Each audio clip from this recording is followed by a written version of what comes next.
Hello, my name is Nicholas Idoko, and I'm back with another episode. I really don't know the number of this episode, but I'll check it out later on when I'm getting it on here. All right, but today I want to discuss from brief to deployment, my complete dev process. There is a process to anything. In fact, everything there should actually be a process. So I don't understand when people do things without having a process. However, let's get straight to the point. So when a client reaches out to me first, or I don't think I've ever reached out to a client first. Usually they're reaching out to me, maybe I run ads or something. So let's say when a client reaches out to me first, the first thing I always ask for is documentation. A document that is going to state what are the features of the application or the website that you want me to develop for you. You know, if I've seen a lot of people fall into the trap whereby they discuss project scope and features on the phone or on WhatsApp, either via chat or video or audio, and is always going to end up being a mess. There is no way around it. I've been doing this for so long now to know that if there is no document, project scope, the best is a PDF document stating all the features, or second in place, maybe an email stating and detailing everything the client wants. If it doesn't come to that point, yeah, you are not going to really. It will be difficult to accomplish the project because audio or voice or scattered WhatsApp messages would lead to you forgetting things, or maybe the developer adding things to the project and tell you that they said it, and you'll be arguing with them. I did not hear you say it. All those things does not make sense. But the first thing is a brief, a document. It does not need to be formal. It does not even need to have any pattern or structure. Just write it down however way you believe it can be done. So when I have that, the next thing I do is I go through the project features, the brief, whatever you want to call it, right? A memorandum of understanding, whatever it is. And I would create my own project proposal, right? Remember, what the client gives me is not what is going to be the project proposal. I'll have to go and create my own and set up how the project, from my own understanding, what the project is all about. It would have project overview, project scope, deliverables. It is also going to have project schedule, how long it's going to take, and broken it down week by week. Like anybody that has worked with me knows that I always like to work on a weekly basis. I prefer that unless the project is too big, then monthly. But mostly all my projects are a week by week basis. So if you're a client, you get an update every week, right? It keeps me accountable, and it makes sure that, and it makes me certain that we are actually moving in the right direction. So it's not when we are done with the project, it will now be like, this is not what I wanted, right? So week by week, I feel more comfortable that way. Now, once I've written the payment schedule. I also write the technologies I'm going to use. Don't assume everybody likes your technologies. As a freelancer, most people don't care. Most of my clients don't care as long as it can scale and it can do the best for it to achieve what they want. They don't really care about the technologies. But there are still some people, I'm not going to lie, I have seen some people that request for a particular technology that I don't even know, right? And in that situation, it's good to say no. The ocean is too big. There are so many people that, give you their project to work on. Yeah. So once I've written down the technologies I use, I would also write payment structure, how I like to be paid. Just like the project schedule is on a week by week, I also like to be paid on a weekly basis, like a footballer. So I prefer that way. Once I'm done, I get paid. We start the next one. If I'm done, I get paid on a week by week. So you detail it out, and I always don't add the cost of domain hosting, SSL, email service, all those variables. I don't add it to my cost. My cost, I call it a craftsmanship fee. It's totally separate, right? Then once I've done that, I'm now going to put signatories, and if there is any other thing, I'll just add its conclusion and the project proposal, and I'll forward it to the client. Now the client reviews it and makes sure it is according to what they want. If it's not according to what they want, they will reply back, we need to add this and this. If whatever they are adding requires more amount, I will also add it in the project proposal. I will update the amount, and I'll also inform them via email. If it's something that is little or minor, does not require any price change, I leave it the same way by update the document. So we keep doing this. There was a project I worked on that we did this up to 10 times. It was stressful, but the client, I kind of knew by the second or third time that the client was really serious, and he had a lot of money involved. So I didn't mind, going back and forth, making sure they got the project proposal perfect. So once we get the project proposal perfect, and the client now gives his go ahead that he's ready to begin, I will now send the kickoff invoice. The kickoff invoice to the client. Once the client has made the payment, work has started. So we have started work immediately. I will start the onboarding. If the client is alone, we can have a way to communicate via WhatsApp and email too. But if the client has a team, because there are situations whereby the client can be 3 people, like there is the main client and there are other 2 people, decision makers. So basically, decision makers, I'll create a WhatsApp group, right? Add everybody there, including myself, and we would start the onboarding all of the on the WhatsApp group. So let me explain what I mean by onboarding, right? Situations whereby there has to be like a Gmail account that we can use to create other platforms or other tools that we are going to need to accomplish this project. Let's say, for example, there is a project called Nicholas Project, right?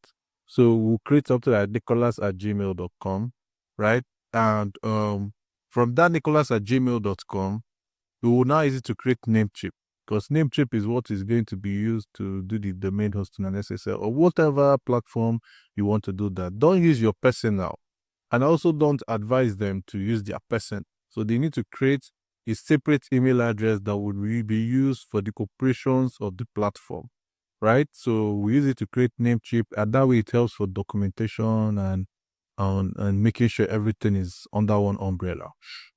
Now, email service, I like Bravo. In fact, I love Bravo. So we use Bravo. We use it to create Bravo. If there's going to be a live chat like Talk or Tidio, we use it to create Talk or Tidio. Then use it to open Google Analytics. Use it to set up Google Search Console. So that one email address will be used to create or log in or create an account on all those tools, right? I'm not saying that email address is what you're going to use. Let's say you want to use office@nicholas.com on your website or support at. Once you've created the hosting, those ones can be done, from that email address. You create Google Workspace if it's what you want, or if it is a Microsoft Office Outlook, or whichever one you prefer, right? And so once we've done all that onboarding, we'll start the work. After week 1, I'm now going to send an email, and in that email would also contain a video of me explaining that this is what I have done. And I'll go through everything I've done, and it will be live because I like to host it. So I would also create a sandbox environment, maybe let's say sandbox.nicholasidoco.com or developer or dev. Just create a subdomain that would have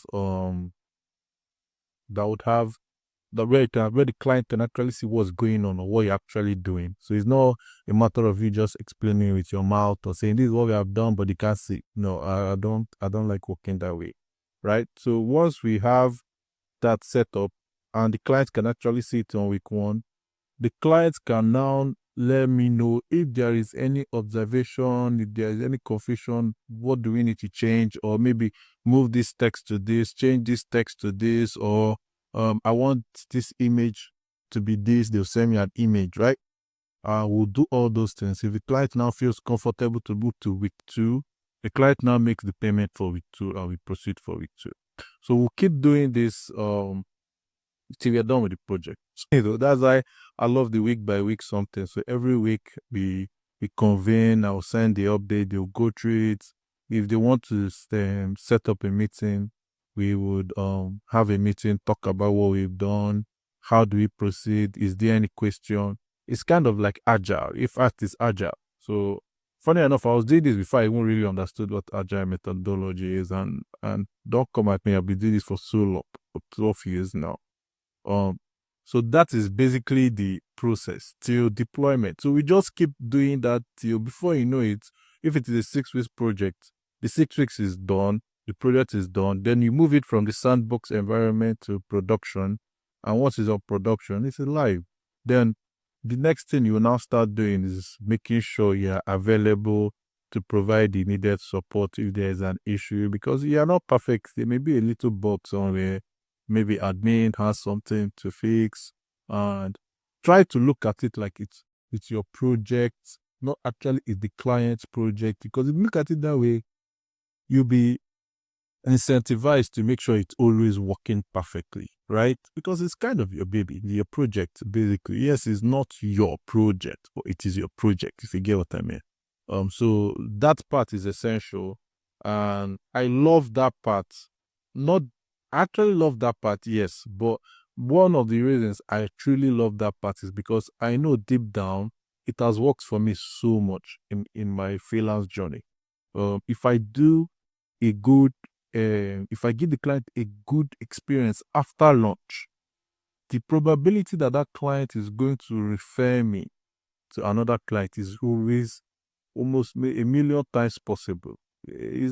Yes, clients sometimes can say, okay, you're doing well during the development, it's fine. Yeah, you're trying to get your money. But after the launch, you don't really have that much of an incentive to make sure you're always available to fix an issue. So that is where you need to strike gold, because once you trust me, I've had a client that I did a project for like 7 years ago that was 300,000. And that client has referred to me somebody that has paid me more than what I can believe at that time, way more, right? So human beings make human beings rich. I had to learn this from a very young age, right? It's not really about your skill. So that is where you need to strike gold. Make sure you give them a very good post-launch experience, because what you're actually selling, you use your time, but your experience, you're giving them an experience. If there's an issue, quickly fix it. Don't do, we'll work on it in 2 days. No. The quicker you do it, the not only do they refer you, if there's a challenge, okay, let me give you this story time. Let me give you a story. I had a client once that I did a project for. He loved it. We it was amazing. But he wanted to work on another project. But the rate I offered for that project, he said it was too much. So he tried another developer, but the developer messed the tender, right? And he ended up having to pay more than even what I asked for the first time. Because when he came back again, obviously inflation, the whole dollar thing, the price, yesterday's price is not today's price, right? So, and he had to pay it, and he has told me he's never going anyway. The reason, true, is because yes, the experience of making sure the project come to life, but also the post-launch experience and the ability to see the clients as human beings. They are not just wallets sending money to you. Yes, the transfer of value, they give you money, you give them value, but you know, there is, if you look at them as a human being with emotions and feelings and wanting to get this thing to work, wanting to get it to make money for them, or it transcends just a client freelancer relationship. You guys even become friends, you become partners in a way, have the same goal, have the same vision, and always that is basically my complete dev process from brief to deployment. Yeah. So my name is Nicholas Idoko as well. I'm sure you guys know I'm a software engineer. If you are looking for a software engineer, you know what to do, right? Just check out my website. I'm sure it's going to be in the description, or you send me a message via email. My email is obviously tied to this account. Thank you very much for listening, and bye bye.